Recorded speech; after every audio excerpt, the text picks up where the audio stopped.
ज्यामिति में अंकभार कितना था 20। ठीक है, 20 अंक का अंकभार है इसमें। अब ज्यामिति का एक जो मेन चैप्टर है जिसके थ्रू क्या है, जैसे 10वां जो अध्याय है वहां से ज्यामिति की स्टार्टिंग होती है, लेकिन यहाँ थेल्स प्रमेय या जिसे आनुपातिक प्रमेय कहते हैं, आज उसके बारे में थोड़ी बात करते हैं। थेल्स प्रमेय है, थोड़ा सा पूरा तक वीडियो देख लीजिएगा। थेल्स प्रमेय का अगर एक भी अगर आपको डाउट है कि थेल्स प्रमेय, जैसे कि थेल्स प्रमेय क्या होता है, जैसे एक त्रिभुज दे दिया, ठीक है, जैसे ये ए बी सी डी और ये ए, इनके जो एक त्रिभुज के अंदर एक भुजा होती है जिसके समांतर खींची जाती है, जैसे बीसी की डी जैसे सपोज समांतर खींची गई है।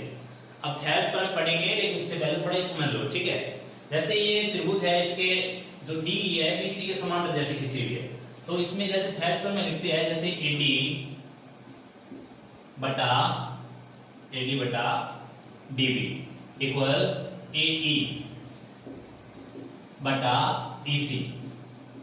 तो ये हमको मालूम है कि थेल्स पर में, लेकिन थेल्स पर में कैसे क्रिएट हुई, बनी कैसे है, इसका मतलब ये जो नियम लगा रहे हैं ना हम, ये भुजाओं वाला अनुपात में बराबर में, ये किस थ्रू लगा रहे हैं, तो वो थेल्स पर में है। मैं उसी के बारे में आज आपको थेल्स पर में अच्छी तरह से क्लियर करूंगा, तो अच्छी तरह से थेल्स पर में आप समझ ले, ठीक है। जैसे आपको एक कैलकुलेशन दे रहे हैं, जैसे दिया हुआ है, ठीक है, दिया हुआ क्या है, जैसे त्रिभुज ABC, त्रिभुज ABC में BC समांतर DE, ठीक है, त्रिभुज ABC है, उसमें BC जो भुजा है उसके समांतर DE खींची हुई है। अब केवल हमको इतना दिया हुआ है, तो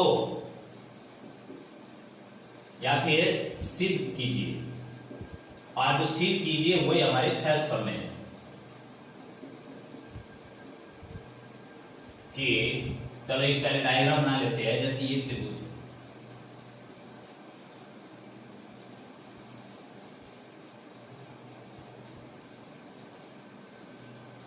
अब इस क्वेश्चन में क्या हमको दिया हुआ था, जैसे ए बी सी, इसमें ये तो गिवन है कि त्रिभुज एबीसी है, उसमें जो बीसी जो भुजा है इसके समांतर खींची हुई है डी और ए, ठीक है।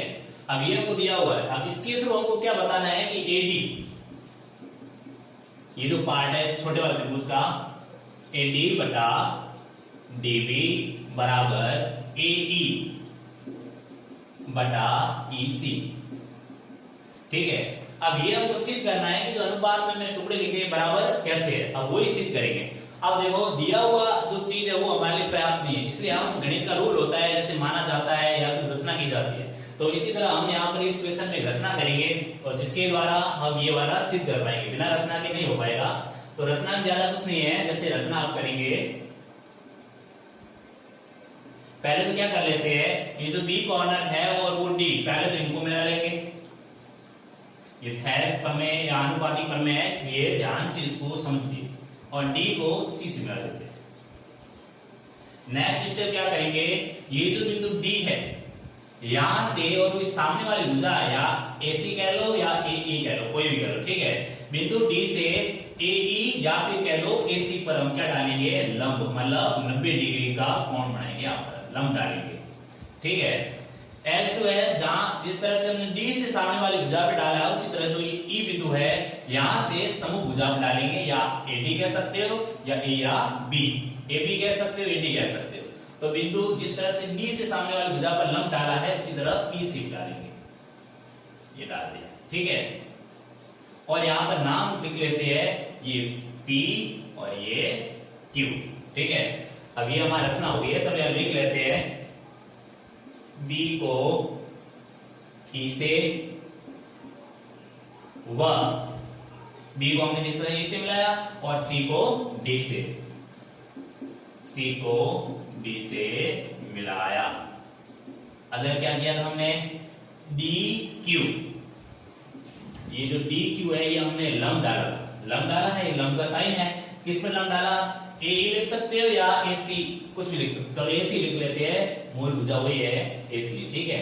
वह दूसरा लंब क्या डाला हमने, जिस तरह से डी क्यों डाला उसी तरह ई पी, ये भी हमने लंब डाला। अब किस पर लंब डाला, ए बी, एडी लिख सकते हो, कोई गलत नहीं होने वाला है, तो ए बी लिख लेते हैं, ए बी, बस। अब कुछ नहीं चाहिए, इसके थ्रू हम पूरा आंसर लेके आएंगे। अब स्टार्टिंग करते हैं। अब देखो इसमें एक चीज क्लियर होने वाली है, जैसे अब ये अनुपात हमको बराबर लाना है, उससे पहले ज्यादा बड़ा नहीं है लेकिन क्रमवार करेंगे। ये तो ध्यान से देखोगे, अभी 2 मिनट के लिए आप ये वाला जो त्रिभुज है BEC, इसको 2 मिनट के लिए भूल जाओ। जैसे मैं इसको डिलीट कर लेता हूं, इसको डिलीट मतलब वापस बनाएंगे, लेकिन अभी थोड़ी देर के लिए इसको भूल जाओ, ठीक है। अब एक बार इस आकृति को देखो, A B और E। अब इसमें क्या है, पहले तो ये वाला त्रिभुज आप ध्यान से देखिए, ADE, ADE में ध्यान से अगर देखेंगे ADE, इसमें हमने अभी रचना की थी E और P लंब, ठीक है। चलो एक क्रम से लिख लेते हैं, पहले त्रिभुज ADE में, या फिर आप ध्यान दोगे त्रिभुज का क्षेत्रफल ज्ञात करने का सूत्र जैसा कि आपको मालूम है 1/2 इंटू आधार इंटू ऊंचाई वो होता है, तो इसी के थ्रू हम ये वाला लेके आएंगे में। अब आप बता सकते हो कि ADE, जिस त्रिभुज में कोई लंब होता है वो इसकी ऊंचाई होती है, तो इसमें लंब क्या है इस त्रिभुज में, ADE में EP लंब है, तो इस त्रिभुज का ऊंचाई क्या होगा, हाइट EP होगा। तो यहाँ पर हम क्षेत्रफल के फॉर्मूले से ये ज्ञात करेंगे। अब त्रिभुज ADE का चलो लिख लेते हैं का क्षेत्र, यहाँ अब लगा लेते हैं, लैंग्वेज भी अच्छी होनी चाहिए गणित में, का क्षेत्रफल। क्षेत्रफल ज्ञात करने का भी सूत्र लिख लेते हैं, जैसे 1/2 मतलब 1/2 इंटू आधार इंटू ऊंचाई, ठीक है। अब जो आधार है ऊंचाई है वो अभी देखेंगे, ठीक है। अब बराबर 1/2 तो है गुणा, अब आधार क्या है, जैसे त्रिभुज कौन सा लिया हमने ADE, अब देखो लंब कौन सा है E और P है, तो लंब कहां पर जा रहा है, सामने वाले भुजा पर जा रहा है, मतलब AD, तो आधार ये होगा हमारा, तो आधार कौन सा है AD इंटू ऊंचाई, जो लंब है वही ऊंचाई, जैसे E और P। दैट्स ऑल, यहां तो क्लियर है। ये त्रिभुज हमने ADE लिया है, उसमें 1/2 आधा इंटू ऊंचाई फॉर्मूला लगाकर इसका अभी तक सूत्र लिया है, ठीक है। अब नेक्स्ट क्या करेंगे, इसको भी यहां नहीं रहने देते हैं। वह त्रिभुज, अभी जिस तरह से ये वाला लिया है, अभी हम लेंगे BDE, या फिर नाम कैसे भी बोल सकते हो, DBE बोल सकते हो, EDB कैसे बोल सकते हो, ठीक है। या यहां से, जैसे यहां से हमने ADE बोला था, ये यहां बोल देते हैं DBE, त्रिभुज DBE का क्षेत्रफल, ठीक है। वो सूत्र तो वही है 1/2 इंटू आधार इंटू ऊंचाई, ठीक है। थेल्स प्रमेय पर ये पूरी डिपेंड करते हैं ज्यामिति, तो हमारा थेल्स प्रमेय क्लियर होना जरूरी है, ठीक है। तो इसमें भी अब आप देख सकते हो, अब देखो यहाँ पर एक डाउट हो सकता है किसी, जैसे DBE ये वाला जो त्रिभुज है, इसमें आपको कोई लंब नहीं है, ये लंब नहीं है, ये दूसरे त्रिभुज की भुजा की मैंने डिलीट किया है, अभी वापस रचेंगे। तो इसमें क्या है, अब यहाँ पर ऊंचाई की बारी आई, ऊंचाई लिखना पड़ेगा, लेकिन ध्यान रखोगे ये DBE, इसके लिए ऊंचाई हम वही लेंगे जो पहले वाला त्रिभुज में ली थी, कौन सी, E और P। अब किसी को डाउट है कि ये वाला जो लंब है ये त्रिभुज से बाहर है, लेकिन उससे कोई फर्क नहीं पड़ता, ये है तो इससे ऐड में ही है, मतलब ये जो लंब डाला है ये इस आधार पर ही तो डाला हुआ है, जैसे B और D इसको आगे बढ़ाती है तक जाती है, तो ये वाला लंब किस इसी भुजा पर है, और ये वाली लाइन इसी का ही भाग है, तो ये लंब जिस तरह से इसका है ना, वो लंब इसी का भी होगा। तो इस त्रिभुज के लिए लंब क्या होगा, वही पहले वाला EP, और आधार तो है ये वाला D और B, बराबर 1/2 इंटू आधार कौन सा, ये वाला, लंब इस साइड है तो ये वाले भुजा लेंगे D और B, DB गुणा लंब EP, ठीक है। अब क्या करेंगे, एक जो पहला स्टेप जो क्षेत्रफल वाला और दूसरा, इनको क्या करते हैं आपस में डिवाइड करते हैं, भाग देते हैं। जैसे यहाँ पर आप समीकरण बना सकते हो कि जैसे ये एक समीकरण ये वाला और ये एक समीकरण 2, तो समीकरण 1 में 2 का भाग देने पर, नहीं तो आप डायरेक्ट कर सकते हो इसीलिए का साइन लगाकर, इसीलिए त्रिभुज पहले हमने कौन सा लिया था, ADE,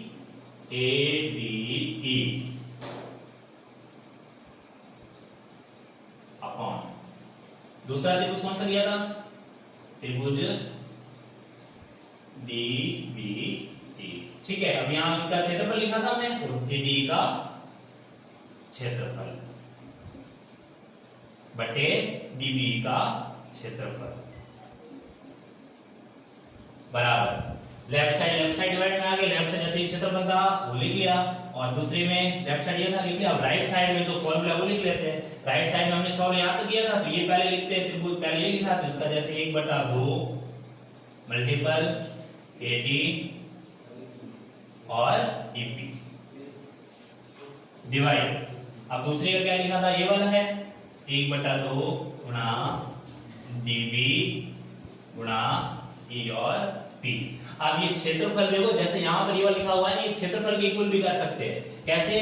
जैसे बराबर में, या इसको थोड़ा इस साइड लिख लेते हैं। स्टार्टिंग कई बार लिखा होता नहीं दिखा, जैसे ये त्रिभुज, जैसे ये त्रिभुज दे दिया हमें, वापस बना लेता हूं। जैसे त्रिभुज ADE, वैसे हालांकि इतने क्षेत्रफल वाले बारे में नहीं पूछा जाता है, फिर लिख लेते हैं ADE का क्षेत्रफल अपॉन ABC का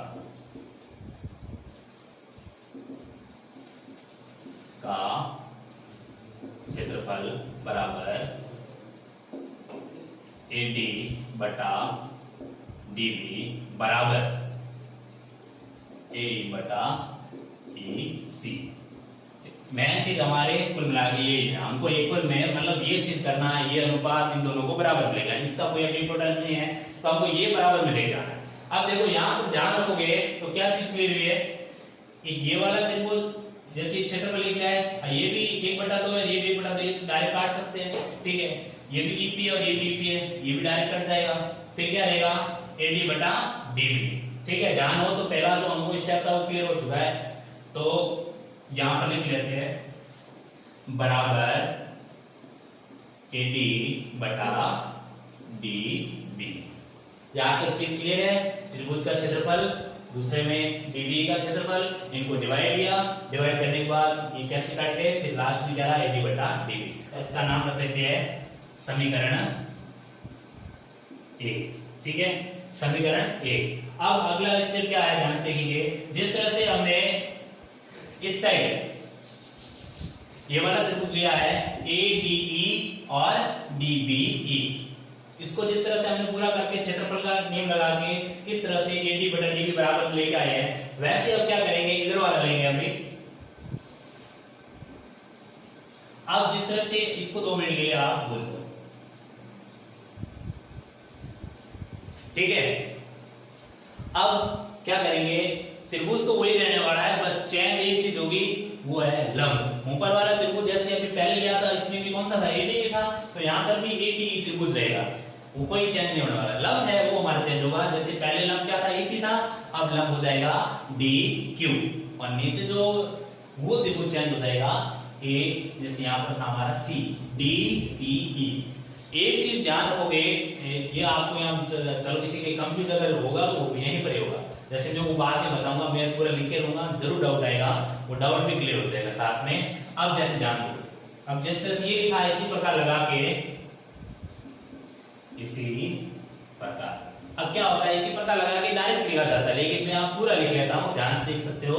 जैसे ADE, इसी प्रकार त्रिभुज ADE का क्षेत्रफल, वही सेम रूल है, 1/2 आधार एंड ऊंचाई, लेकिन हमने डायरेक्ट आधार जो है ऊंचाई जो लिख लेते हैं 1/2। अब आप आधार बता सकते कौन सा है, इस साइड वाला ले रहे हैं, तो ये लंब इस साइड जा रहा है, तो आधार क्या होगा? AE होगा, तो हमारा आधार है AE, और लंब कौन सा है? DQ, तो यहाँ लिख लेते हैं DQ। बस आप दूसरा स्टेप, दूसरा त्रिभुज लेते हैं, वह दूसरा त्रिभुज कौन सा है? DCE, त्रिभुज DCE का क्षेत्रफल, वही सेम 1/2 इंटू आधार। अब आधार है इस साइड वाले नहीं है, राइट साइड में, राइट साइड में अब देखो लंब पहले भी हमने पढ़ा था, EP लंब जो ये त्रिभुज लिया था, इसमें अंदर नहीं था, लेकिन बाहर वाला लंब को इसके लिए माना था।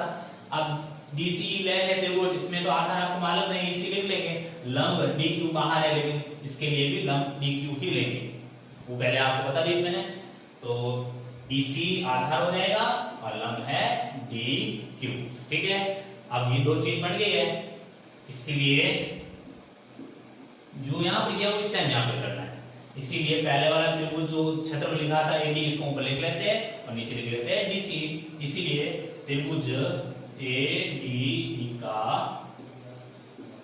क्षेत्रफल अपॉन त्रिभुज DCE का क्षेत्रफल बराबर, तो पहले वाला वो जो लिखा था उसको रूल लिखते हैं 1/2 इंटू AE इंटू DQ बटा दूसरा DCE का है, DCE का लिख लेते हैं 1/2 इंटू AC इंटू DQ।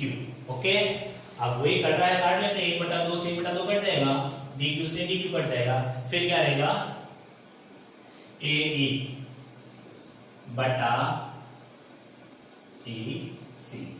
इसका नाम दे देते हैं समीकरण 2। अब कंफ्यूज जिसका आया वो यहाँ पर कैसे रहेगा वो देखो।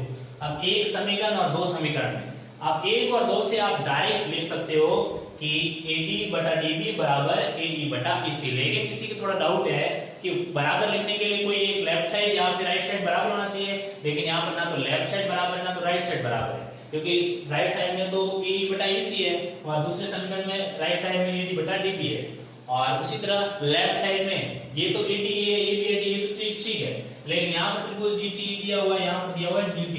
तो यहाँ पर डाउट ध्यान रखोगे कि ये मैं कहूंगा कि ये वाला त्रिभुज DBE और DCE ये दोनों ही त्रिभुज बराबर है। क्यों बराबर है?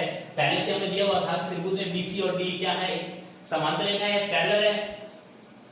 तो DBE DBE और DCE ये जो दोनों त्रिभुज है ये एक ही समांतर रेखाओं के बीच में, दो समांतर रेखाओं के बीच में, और इनका आधार की बात की जाए तो DBE का आधार ये वाला और DCE इसका आधार भी सेम है, तो दोनों का आधार एक है और दोनों त्रिभुज समांतर रेखाओं के बीच में है।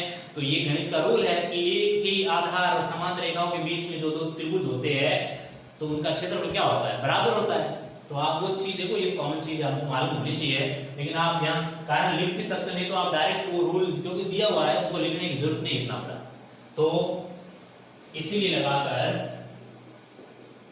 इसलिए या फिर आप चलो आप चाहो तो मैं लिख लेता हूं कि ये त्रिभुज जैसे DBE बराबर त्रिभुज DCE। कारण क्या है, दोनों ही एक ही आधार और दो समांतर रेखाओं के बीच में।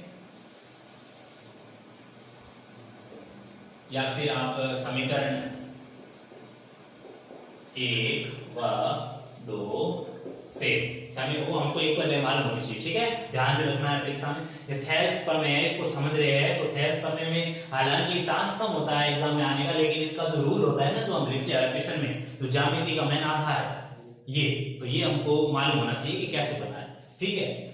तो समीकरण 1 और 2 से AD बटा DB बराबर AE बटा EC, ठीक है, ये क्या हो गए, बराबर हो गए। अब जो थेल्स प्रमेय हमारी थी AD बटा DB और AE बटा EC, इसका कोई इंपॉर्टेंस नहीं है। जो ये त्रिभुज का क्षेत्रफल लिखा हुआ है ना, ये कुछ नहीं, आप इसको कंफ्यूज मत करना, इसको भूल जाओ। मेन चीज हमारी ये थी तो हम लेके आ गए, ये त्रिभुज वाला भी छोड़ दो, ठीक है, AD बटा DB और AE बटा EC, ठीक है। अब ये हमारा था और ये क्लियर हो गया। अब अगर एक बार वापस रिपीट कर लेते हैं, कुछ नहीं है, बी को ये तो रचना की थी हमने, त्रिभुज पहला कौन सा लिया था, ADE लिया था, और दूसरी प्रकार में भी ADE त्रिभुज लिया, वो कॉमन त्रिभुज लिए थे, बस लंब चेंज हुआ था। और दूसरे में DBE ये वाला त्रिभुज लिया था, और दूसरी साइड लिया था हमने DCE, ठीक है। और हमने वो बराबर वाला स्टेप लिखा नहीं है, लेकिन मालूम होना चाहिए। और डायरेक्ट समीकरण 1 और 2 बने, और 1 और 2 से ये लगा के हमने दोनों ही बराबर कर लिए, इतनी सीधा। और ये हमको सिद्ध करना था, ठीक है। ज्यामिति का जो मेन आधार है इसका में क्लियर हो गई है। फिर भी अगर कोई डाउट है तो हमें जरूर बताएं, हम सॉल्यूशन उसका जरूर निकालेंगे। अब नेक्स्ट वीडियो में हम इसका स्टार्टिंग ज्यामिति का जो स्टार्टिंग 10वां चैप्टर 10, 11, 12, 13, 14 5 चैप्टर होते हैं जो ज्यामिति के भाग है, उसको आराम से पढ़ेंगे। Okay, thank you.